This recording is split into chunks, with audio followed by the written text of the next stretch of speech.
nous sommes lancés dans cet après-midi plein d'insights, vraiment sur les sujets de la mobilité. On a eu beaucoup de cas depuis ce matin. On a justement avec nous maintenant Pascal Peraldi, qui est en charge du service du SIG au sein de la communauté d'agglomération du pays ajaccien.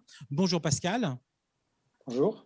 Et on a avec nous Raphaël Layani, du coup, qui est régional manager de la société Mobileye. Bonjour Raphaël.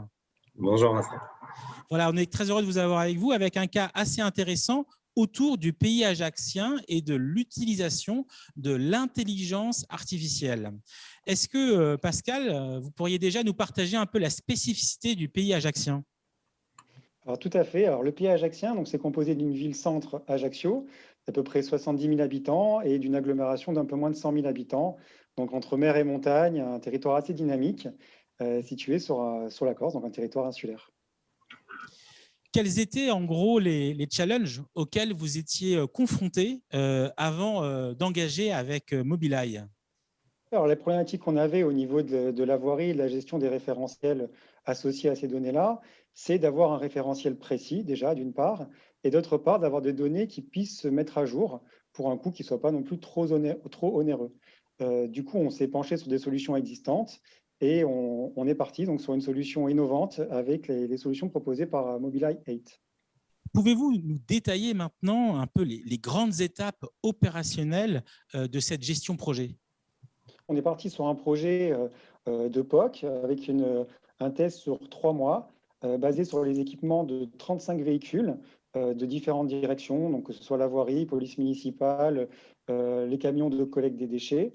Et grâce à ce travail collaboratif qu'on a fait avec la société Mobileye, ça nous a permis justement de collecter des données sur une durée donc, de 3 mois et de pouvoir tester un petit peu les familles de jeux de données qui étaient disponibles et voir ce que nous, on pouvait en faire derrière au niveau déjà du traitement technique de la donnée, mais surtout de son utilisation via les services métiers.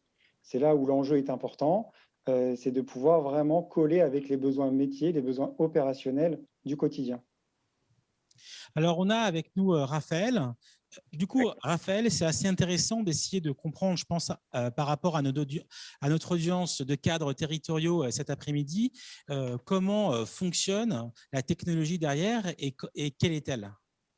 Oui, merci. Alors, tout d'abord, je voulais remercier Pascal d'être là aujourd'hui pour témoigner du projet entre Mobileye et Ajaccio. Je vais revenir un peu sur la techno, comme tu le dis, qui est utilisée pour ce projet. Il faut d'abord comprendre d'où on part. Mobileye, c'est une société qui, depuis 20 ans, réalise des systèmes d'aide à la conduite, donc qui sont installés dans des véhicules, comme ce que vous voyez à gauche, pour analyser en permanence des distances entre le véhicule et les autres usagers de la route, que ce soit des véhicules, des piétons, des cyclistes, afin d'éviter des accidents de la route. D'accord ? Aujourd'hui, on utilise cette même technologie, donc les mêmes capteurs, à une autre fin, pour une autre application qui est celle de mieux comprendre l'infrastructure urbaine, l'infrastructure de voirie, et de mieux cartographier et en tout cas mieux comprendre l'état des infrastructures d'un territoire. Donc c'est ça qu'on a fait avec la ville d'Ajaccio. Et en fait, c'est ce système-là que vous voyez en bas qu'on a installé dans les 30-35 véhicules de la ville. Et en fait, ces véhicules, à mesure qu'ils circulent, vont collecter de la data. Cette data, elle va être envoyée dans le cloud pour être agrégée, pour être anonymée, et pour être ensuite utilisé par les services de Pascal dans un système d'information géographique. Alors, peut-être que Pascal va pouvoir nous montrer un exemple de cas d'usage très spécifique à ces besoins à travers les lampadaires. Alors, merci Raphaël, effectivement. Alors, pour exposer un petit peu un cas d'usage parmi d'autres qui sont possibles avec le système, on est parti sur l'utilisation de l'information liée aux candélabres et notamment à l'angle des candélabres. C'est-à-dire, est-ce que les poteaux est penché? Est-ce qu'il y a un risque, un danger en gros que le poteau puisse tomber? Donc, on voit la donnée là qui est représentée sur une cartographie et on voit les informations en rouge qui clignotent, c'est justement les endroits qui sont requêtés comme ayant un angle inférieure à 70 degrés. Donc, on a mis ce curseur à ce niveau-là. Évidemment, on peut le mettre comme on le souhaite. Et par rapport à ça, on peut visualiser donc où est le risque. On peut voir par ailleurs les autres informations au niveau de la cartographie, que ce soit les panneaux, les arbres, les autres candélabres.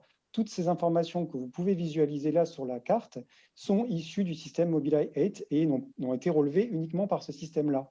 Donc derrière, l'idée, c'est de pouvoir donc exploiter cette donnée via les services métiers et pouvoir avoir des zones de contrôle en association avec les équipes terrain et pouvoir agir rapidement sur le terrain, d'une part, et d'autre part, pouvoir aussi historiser cette donnée et avoir une visibilité dans le temps qui nous permettra d'avoir des actions aussi prédictives dans l'avenir, on le souhaite, grâce à cette source de données qui arrive en continu.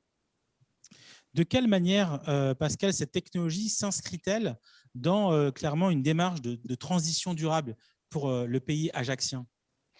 Alors tout à fait, on est sur une vision de transition durable, sur le volet déjà collecte de data, puisque la donnée, comme je l'ai déjà dit, sont collectées par des véhicules qui effectuent leur tournée quotidienne, que ce soit la collecte, que ce soit les patrouilles de police ou autres, font leur travail de façon tout à fait normale, sans se soucier de la collecte de la donnée.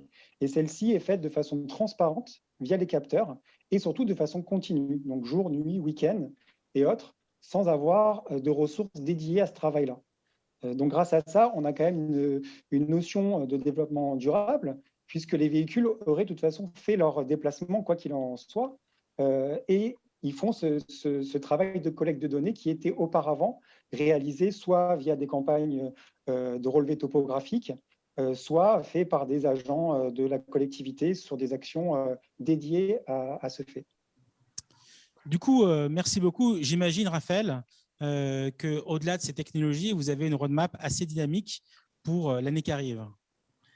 Oui, en fait, le projet qu'on a, le partenariat qu'on a avec la ville d'Ajaccio, on va déjà d'une part le renforcer et ensuite effectivement le dupliquer dans un certain nombre de métropoles qui sont déjà identifiées. Il faut savoir que c'est des projets qui sont pas extrêmement compliqués à mettre en place et à mettre en œuvre et qui répondent, comme Pascal l'a expliqué, clairement à des besoins, à des cas d'usage vraiment très concrets.